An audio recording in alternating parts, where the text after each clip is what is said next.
বাংলাদেশ ইসলামী ছাত্র শিবিরের ঢাকা বিশ্ববিদ্যালয় শাখার পূর্ণাঙ্গ কমিটি প্রকাশ করা হয়েছে। দাবি শাখার সভাপতি ও সেক্রেটারি জেনারেল আত্মপ্রকাশের পর বুধবার ২রা অক্টোবর ঢাবি শাখার সেক্রেটারি জেনারেল এস.এম. ফরহাদ পূর্ণ কমিটি প্রকাশ করেন। সভাপতি হিসাবে মোহাম্মদ আবু সাদিক কায়েম এবং সেক্রেটারি জেনারেল হিসাবে এস.এম. ফরহাদ আগে আত্মপ্রকাশ করেছিল।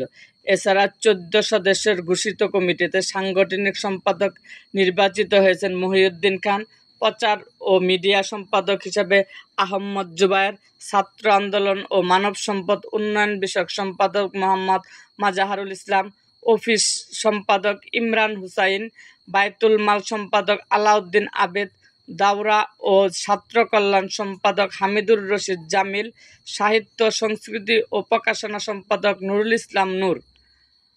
এছাড়া বিজ্ঞান ও ক্রীড়া সম্পাদক মোহাম্মদ ইকবাল হায়দার, শিক্ষা ও গবেষণা সম্পাদক মোহাম্মদ আনিস মাহমুদ সাকিব, আইন ও মানবাধিকার সম্পাদক রিয়াজুল মিয়া, ব্যবসা শিক্ষা ও আন্তর্জাতিক বিষয় সম্পাদক হাসান মোহাম্মদ ইয়াসির, স্কিল ডেভেলপমেন্ট সম্পাদক আব্দুল আল আমিন নির্বাচিত হয়েছেন।